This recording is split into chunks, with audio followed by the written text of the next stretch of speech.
Hi friends, welcome back to study master channel. My name is Naitik. कल हमने science का part 1 किया था और आज हम उसका पार्ट 2 करने जा रहे हैं फ्रेंड्स। आपका ज़्यादा समय व्यर्थ ना करते हुए हम स्टार्ट करते हैं। Some plants fibre cotton. Have you ever made wicks of oil lamps? क्या आपने कभी विक्स बनाई है ऑयल लैम्प्स की? What do you use for making these wicks? आप क्या यूज़ करते हैं इन विक्स को बनाने के लिए? This cotton wool is used for filling mattress. ये जो कॉटन वूल है मैट्रेस को फिल करने के लिए यूज़ किया जाता है। विड्स और पिलोज को भरने के लिए। Take some cotton wool, pull it apart and look at its ends. कुछ कॉटन लीजिए, उसको साइड में रखिए और उसके एड्स को देखिए। What do you observe? आप क्या ऑब्जर्व करते हैं? The small thin strands that you see are made up of cotton fibre. जो आपने छोटे छोटे स्टैंडर्ड्स को ऑब्जर्व किया वो कॉटन फाइबर से बने होते हैं। What does this cotton wool come from? ये कॉटन वूल जो है कहाँ से आती है? It is grown in the fields. Cotton plants are usually grown at places having black soil and warm climate. दोस्तों, जो कॉटन है वो ऐसी जगह पे उगती है जहाँ पर ब्लैक सॉइल हो और ज़्यादा गर्म क्लाइमेट हो। Can you name some states of our country where cotton is grown? क्या आप कुछ स्टेट के नाम बता सकते हैं जहाँ पे ज़्यादातर कॉटन उगती हो? दोस्तों, गुजरात में सबसे ज़्यादा कॉटन उगती है। The fruits of cotton plants. जो फ्रूट होते हैं कॉटन प्लांट के उसको हम कॉटन बॉल्स कहते हैं दोस्तों। और about the size of a lemon, वो एक लेमन के साइज के होते हैं। आफ्टर मैच्योरिंग, उनके छिलके उतार देने के बाद। The balls burst open and seeds covered with fibre can be seen. जो सीड फाइबर से कवर है उनको हम देख सकते हैं जब वो ओपन हो जाता है। Have you ever seen a cotton field that is ready for picking? क्या आपने कभी कोई कॉटन फील्ड देखा है जो रेडी हो जाता है उसकी कॉटन निकालने के लिए? It look like a field covered with snow. हमें ऐसा लगता है कि जैसे कोई फील्ड स्नो से कवर्ड हो। From these balls cotton is usually picked by hand. जो कॉटन है वो हम हाथ से निकालते हैं। Fibres are then separated from the seeds by combing. This process is called ginning of cotton. फिर हम जब उनको सेपरेट करते हैं और फिर हम जब उसके बाद हम उनको कॉम्बिंग करते हैं, इस प्रोसेस को हम गिनिंग कहते हैं, ginning of cotton. Ginning was traditionally done by hand. जो गिनिंग है वो हाथों से की जाती है। These days machine are also use for ginning. इन दिनों में मशीन्स यूज होती हैं गिनिंग्स के लिए। Jute fibre is obtain from the stem of jute plant. Jute हमें जूट के प्लांट से प्राप्त होती है दोस्तों। It is cultivated during rainy season. ये रेनी सीजन में उगाई जाती है इंडिया में। Jute is mainly grown in West Bengal, Bihar and Assam. दोस्तों, जूट है जो वेस्ट बंगाल, असम और बिहार में ज़्यादा उगती है। The plant is normally harvest when it is at flowering stage. हम इनको तब हार्वेस्ट करते हैं जब ये फ्लावरिंग स्टेज पे आ जाती हैं दोस्तों। The stems of the harvested plants are immersed. जो स्टेम है दोस्तों हार्वेस्टेड प्लांट्स की, वो इमर्स्ड हो जाती है in water for a few days, कुछ दिनों में। The stems rot are fibres.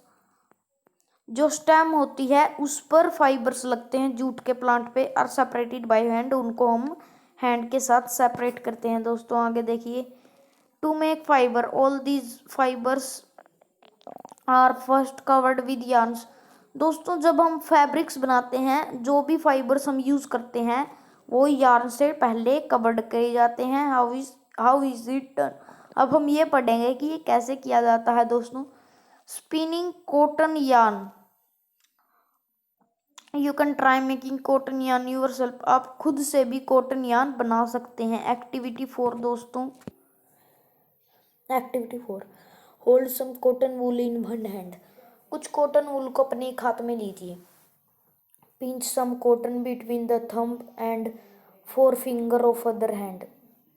अपने उसको जो आपने कॉटन लिया उसको पिंच कीजिए, थंब को और four finger on other hand, दूसरे हाथ के फोर फिंगर और एक थंब के साथ उसको दबाइए। Gently start pulling out the cotton. फिर कुछ देर के बाद कॉटन को बाहर निकाल पुट आउट करने की कोशिश कीजिए। Now while continuously twisting the fibres. जब हम फाइबर को ट्विस्ट कर रहे होंगे, are you able to make yarn, क्या आप यान बना पाएंगे?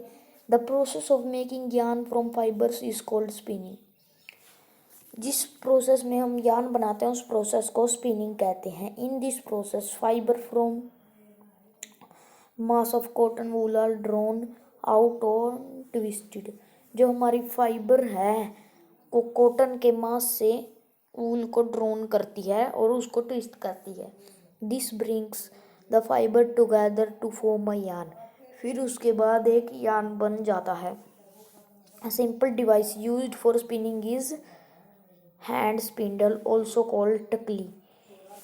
एक डिवाइस होता है जिससे हम स्पिनिंग करते हैं, उसको कहते हैं हैंड स्पाइंडल और उसको टकली भी कहते हैं। Another hand operated device used for spinning is चरखा। स्पिनिंग के लिए हम जो डिवाइस यूज करते हैं उसको चरखा कहते हैं। was popularized by Mahatma Gandhi as part of independence movement. Encouraged people to wear cloth from some yarn termed as khadi, शन imported cloth made in the mills of Britain। ये चरखा का निर्माण महात्मा गांधी ने किया था इंडिपेंडेंस मूवमेंट पे।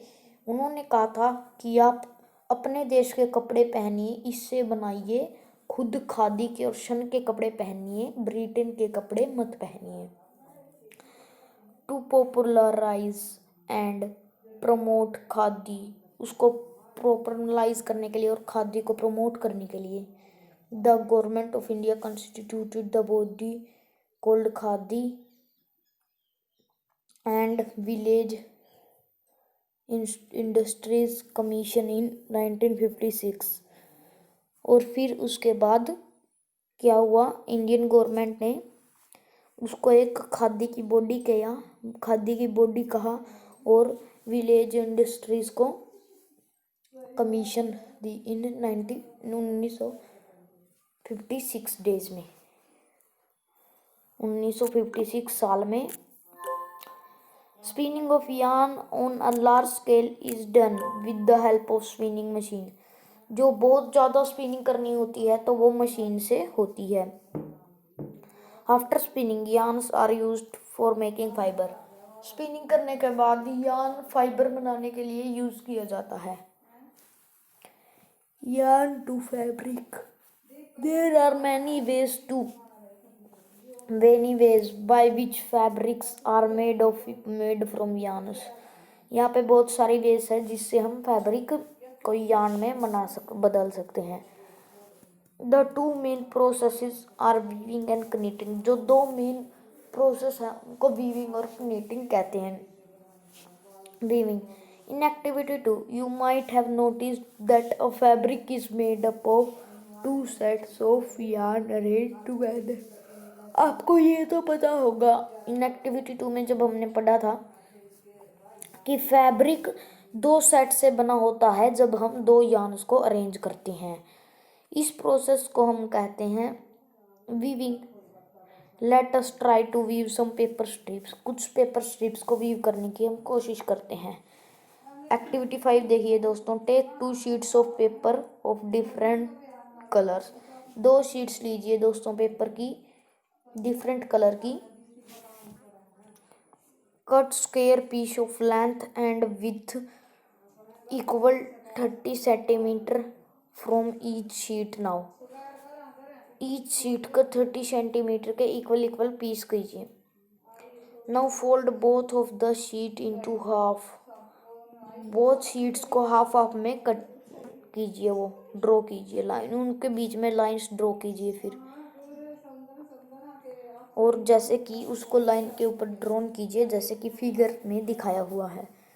Figure and on the other as shown in figure 3.12, जैसे कि फिगर 3.12 में दिखाया गया है ऐसे कीजिए। Cut both of the sheet along the dotted line, जहाँ पे लाइन को डॉटेड किया गया है वहां से लाइन को कट कीजिए। Weave the strips one by one, strips को वीव कर कीजिए एक बाय एक करके एक।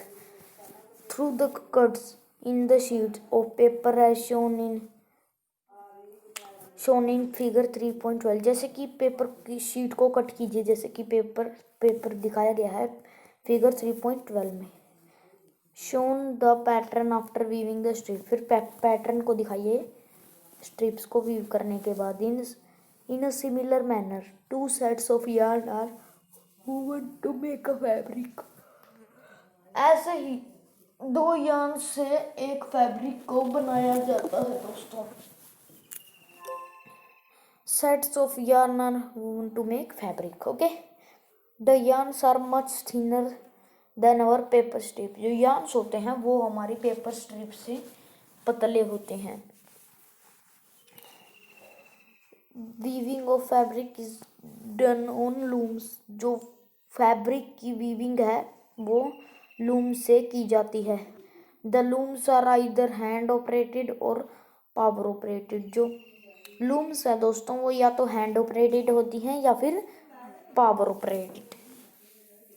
नीटिंग देखिए दोस्तों, have you noticed how sweaters are knitting, क्या आपको पता है कि स्वेटर्स को कैसे नीटिंग किया जाता है। A single yarn use to make a piece of fabric, एक सिंगल यार्न को यूज किया जाता है फैब्रिक बनाने के लिए।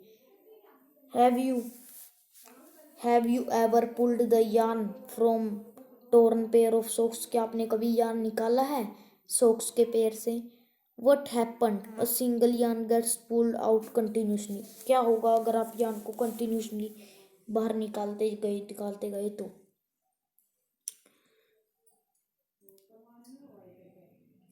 Socks and many other clothing items are made of knitting fabrics, socks और बहुत सारी पहनने की चीज़ें कनीटिंग फाइबर से बनी हुई हैं। Knitting is done by hand and also on machine, knitting हाथों से और मशीन से की जाती है।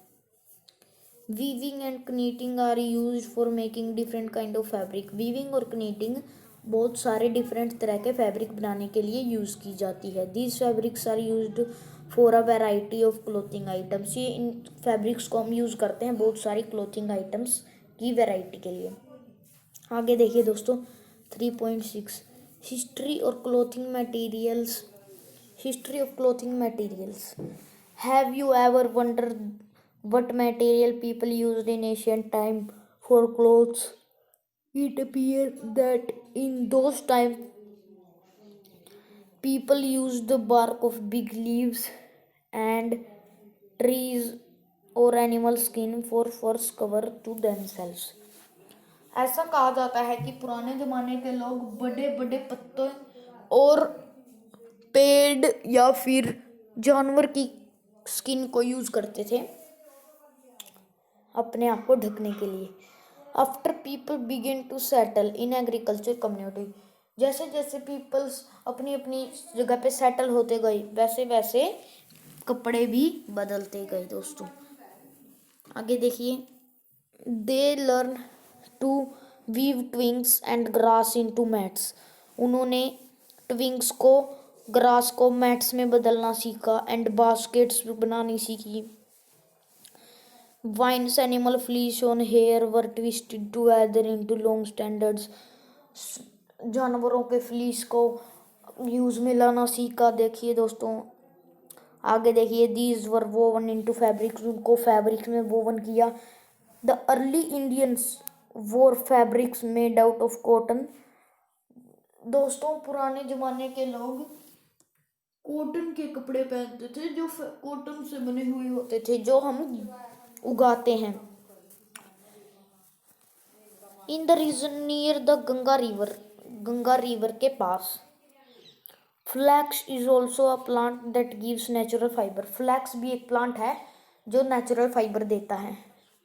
इन एशियंट इजिप्ट, पुराने इजिप्ट में, cotton as well as flax were cultivated near the river Nile. जो फ्लैक्स और कॉटन है वो रिवर नील के पास में उगते थे। And were used for making fabrics, और उन्हें फैब्रिक्स बनाने के लिए यूज किया जाता था। In those days, teaching was not known. People simply draped the fabrics around different parts of the body. दोस्तों, पुराने ज़माने के लोगों को सिलाई करना नहीं आता था, इसलिए वो कपड़ों को सीधा ही अपने ऊपर लपेट लेते। आगे देखिए। Many different ways of draping fibre were use. बहुत सारी वेज यूज की जाती थी फाइबर को ड्रैपिंग करने के लिए। With the invention of sewing needle, people started stitching to fabrics to make clothes. Stitched clothes have gone through many variations since the invention, but it is not amazing the even today shari, dhoti, lungi or turban is used as a stitched piece of fabric। दोस्तों देखिए, जैसे needle बनी वैसे ही लोगों ने उनको कपड़ों को फैब्रिक्स को स्टिच करना शुरू किया और एक एक करके कपड़े बनाने लगे। उन्हें अलग अलग तरह के कपड़ों को बनाया। फिर उन्होंने इन्वेंशंस किए कपड़ों के, जैसे कि साड़ी, धोती। आगे देखिए दोस्तों। Just as there is a large variety in food eaten all over the country. जैसे कि फूड्स की बहुत सारी वेराइटी हैं जो पूरी कंट्री में। A large variety exists also in fabrics and cloth item। वैसे ही बहुत सारी वैरायटी फैब्रिक्स और क्लॉथ आइटम्स में भी है। ओके दोस्तों, अगर आपको हमारी वीडियो अच्छी लगी हो तो लाइक कीजिए और हमारे चैनल स्टडी मास्टर को सब्सक्राइब कीजिए। Thank you friends.